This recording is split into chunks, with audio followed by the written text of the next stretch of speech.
In a city where your shadow is your citizenship, losing it means losing everything. Sarah Voss learned that 3 years ago, and she's been paying for it ever since.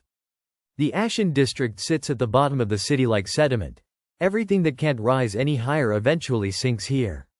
Crumbling walls, lamplight that barely tries, and alleys chocked full of messages nobody in power is meant to read. Sarah works 3 jobs, eats 1 meal a day, and is legally barred from signing a contract, casting a vote, or setting foot inside the conclave spire. All because she has no shadow. The city calls people like her, the dim. She calls it what it is, a punishment for being poor and desperate enough to sell. 3 years ago, she'd stood in the dim market and handed her shadow to a smiling man in an obsidian coat. In exchange, she received a small glass vial of medicine and the promise that her mother would live. Her mother did not live. She never went back to the dim market. She never looked for the man. She just got smaller and angrier, year by year, like a coal that has nothing left to do but burn. That was the evening before everything changed. Because that was the evening Liz found her. Liz was 16, fast as a rumor, and had the particular confidence of someone who knows every exit in every building within 6 blocks. She pressed a chalk-scrawled note into Sarah's hand without breaking stride, then doubled back and sat beside her like they'd been friends for years. "You're the one who sold to the hollow merchant," Liz said. "Not a question. I run messages for people who want to do something about that. We could use someone who has a reason." Sarah looked at the note. It was a map, tunnel routes, hand-drawn with startling precision, leading under the city. At the bottom was a single chalked word, Chalkers. She hadn't said yes yet. But she hadn't said no either. She was still deciding when the man crashed into her alley bleeding from his side. He was tall, broad-shouldered, and currently doing a very poor job of not dying. Behind him, the distant sound of conclave enforcement, the low hum of light lances charging. Sarah made the kind of decision you make when there's no time to think. She grabbed him by the sleeve and pulled. She pressed him into her apartment, if 3 walls, a mattress, and a broken stove counted as one. Liz sealed the door. Outside, boots rang on cobblestone, paused, moved on. The 3 of them breathed in the dark, and nobody spoke for a long moment.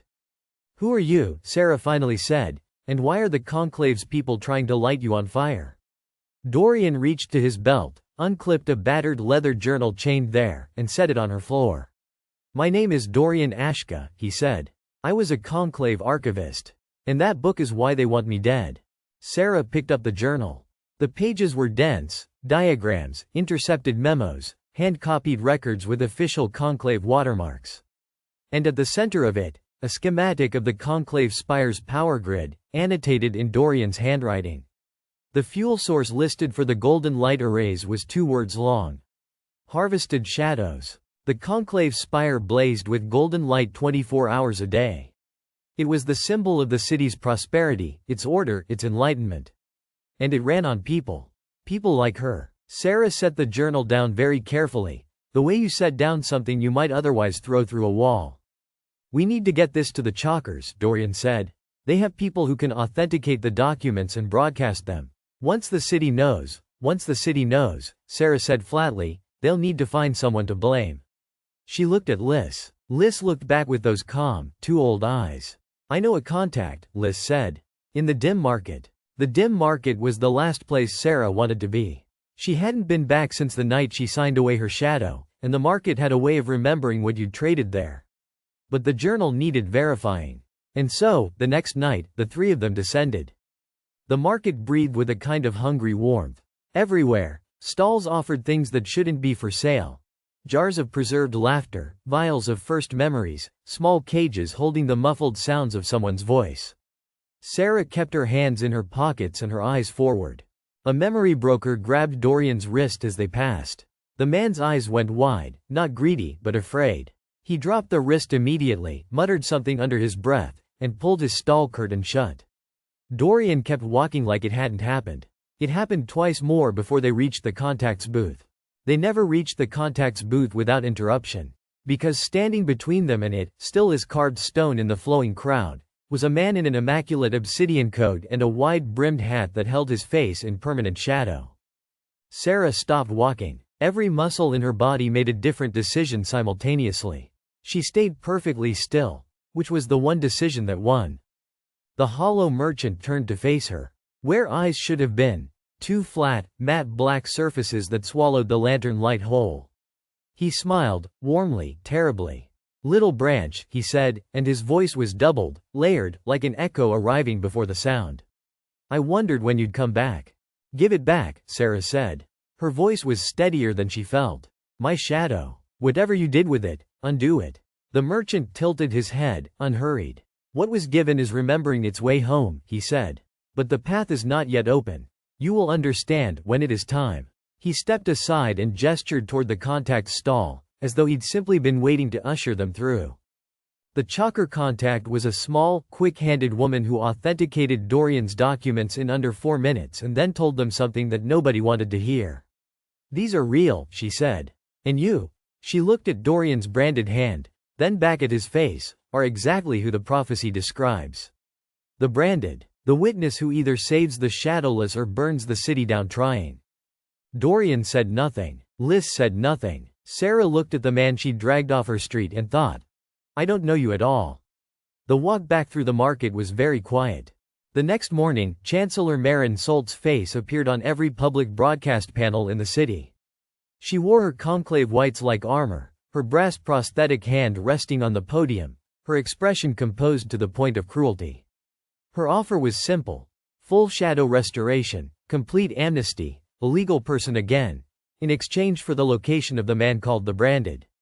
Sarah watched the broadcast from the window of the Vaneway's upper entrance, Liz beside her. Restoration. She turned the word over like a coin she wasn't sure was real. To have her shadow back. To be legally a person again. To not feel the absence every single day, that cold, wrong blankness where something essential used to be. Dorian could see it in her face when he found her that evening. And so he sat across from her and did something he'd been carefully not doing. He told her the truth. About the brand, about where he believed it came from, and about the Null Chamber. "The brand appeared the night I first opened a sealed archive describing the Null Chamber's location," he said. "I didn't choose it, but I believe what's inside that chamber is the master contract, the original document that makes all of this possible. The shadow trade, the spire, all of it. If it's destroyed, every stolen shadow comes free," Sarah finished. She'd read enough of the journal to know the theory. She just wasn't sure she believed the man behind it. That night, she waited until he was asleep. Then she took the journal. She read until the blue mineral light in the walls was all she had to see by page, entry by entry. The documentation of the shadow trade was meticulous and damning. But it wasn't that which stopped her cold. It was the entries from 2 years ago. Personal ones. Describing a shadowless woman in the Ashen district. A branching tree scar on her left forearm. Notes on her schedule, her routes, her habits. Notation after notation. The last line read, "She is the key. I have to find a way to make her trust me." She closed the journal. She sat in the mineral blue dark for a long time. And then, with cold and shaking hands, she made an anonymous tip to the Conclave's enforcement line. They came for Dorian at dawn. Sarah watched from the alley's upper entrance, out of sight, and told herself she had made the rational decision. The safe decision. That she had been a tool in someone else's plan and she had refused it. None of that explanation stopped the sick weight that settled in her chest when she heard Liz's voice say, very quietly, behind her, "You told them." She turned. Liz was looking at her with something worse than anger, just a flat, clear devastation. "He wasn't going to hurt you," Liz said. "You could have just asked him." Then she was gone, into the tunnel dark, and the sound of her footsteps faded into the constant mineral hum. The conclave spire received Sarah with blinding efficiency.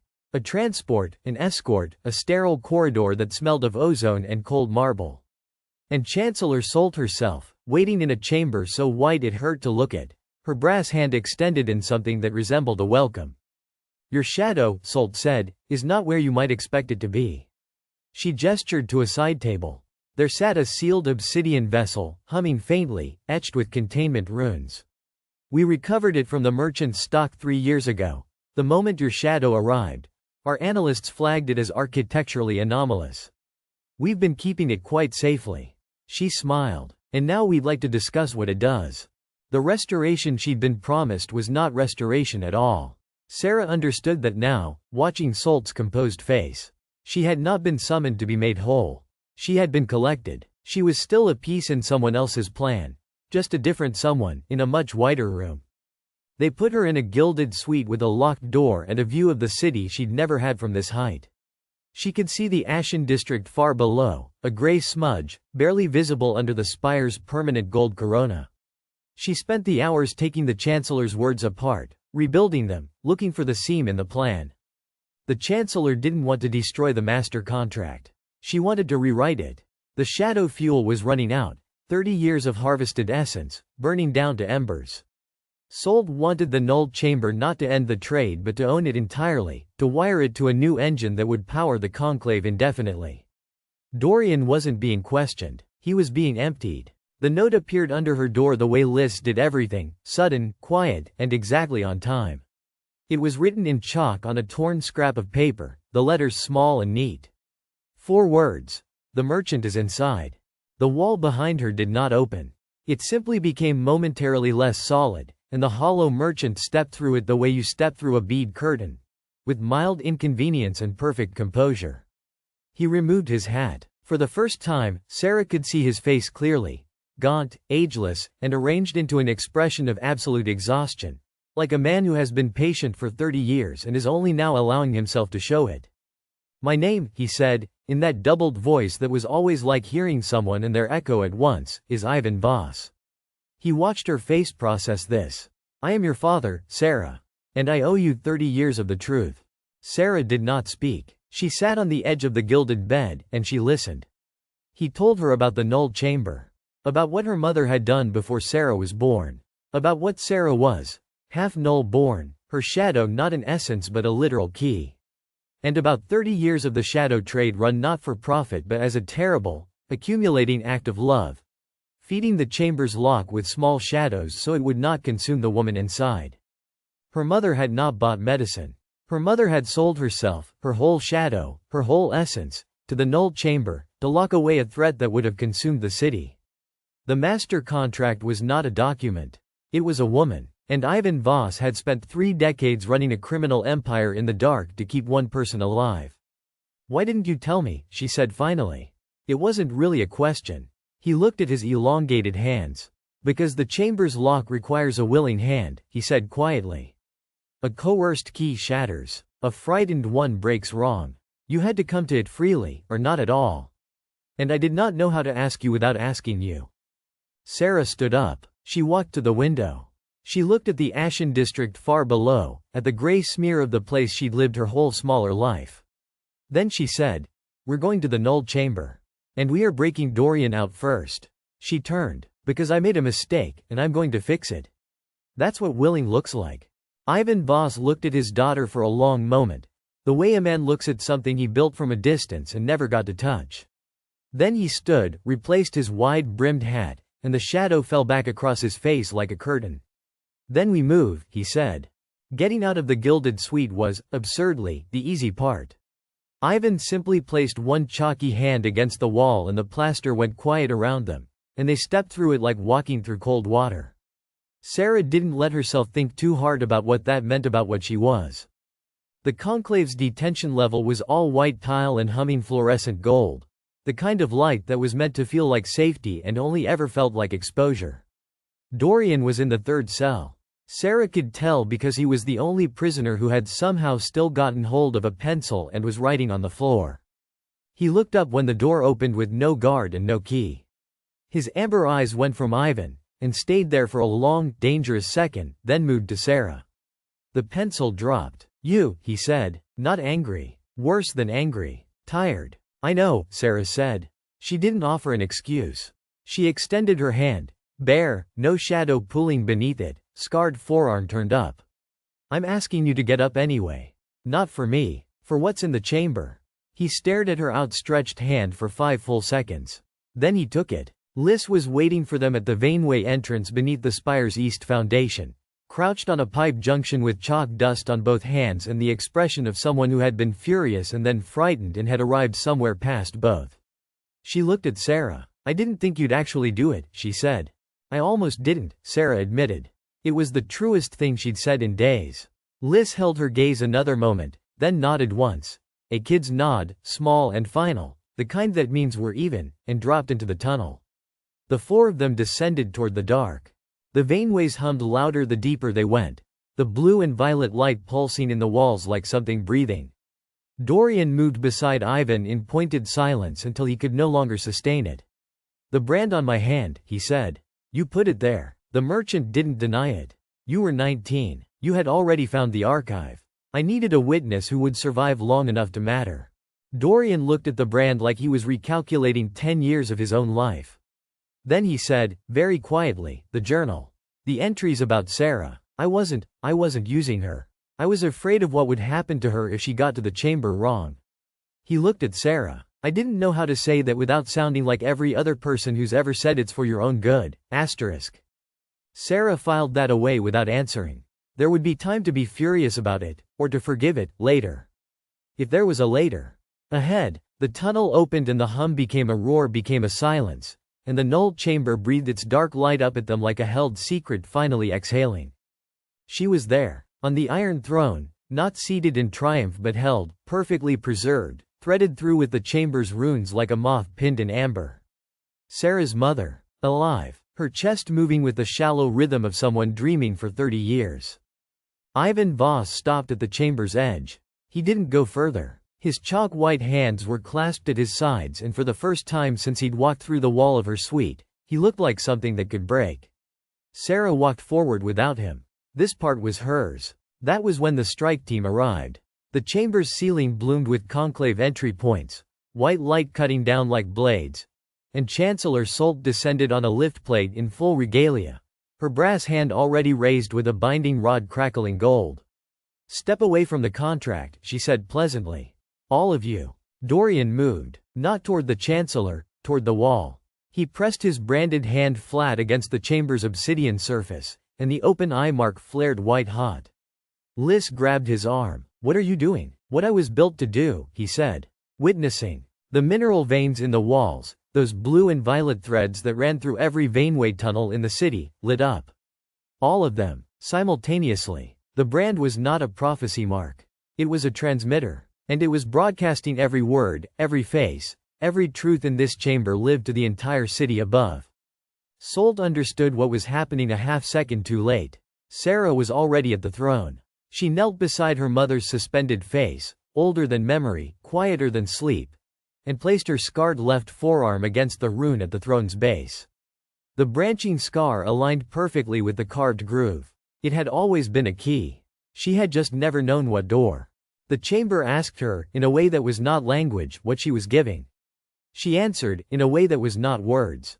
Her shadow, the last remnant of what had been taken from her 3 years ago and never truly gone, still tethered somewhere between her feet and the dark, poured down into the lock like water finding its level. A gift. A final key turn. Chosen. The woman on the throne exhaled. After 30 years, she simply exhaled, and the runes released her. Sarah caught her mother's weight before she could fall. Her mother's eyes opened, dark brown, disoriented, 30 years late.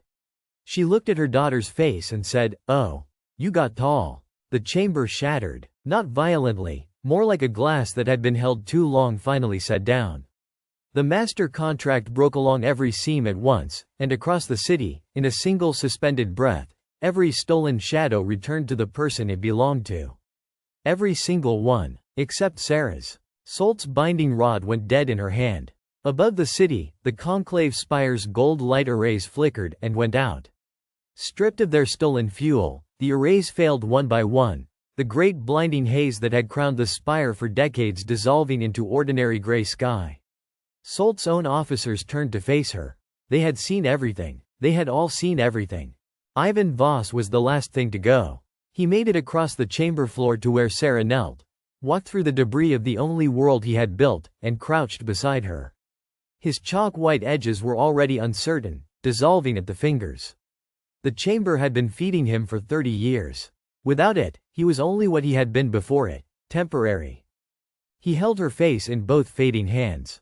"The mark on your arm," he said, with a voice that was losing its echo, becoming singular. "It is not a scar. It is the first letter of your name. In the language of what you half are. I wrote it the night you were born so I would always know you, wherever you went. Wherever I couldn't follow." He was gone before she could answer. Not with drama. Just with the quiet finality of a lamp running out of oil. The hat remained for a moment on the broken obsidian floor, and then it didn't.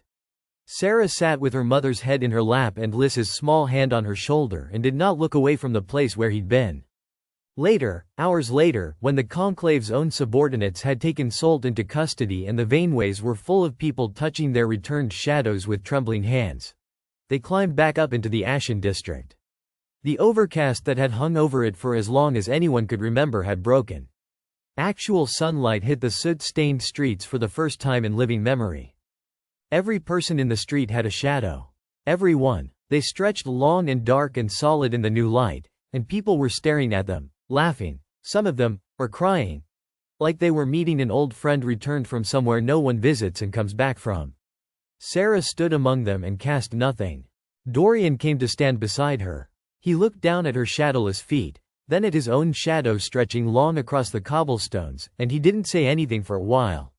Then, I'm going to document all of it. Every name, every shadow, every person who gets theirs back.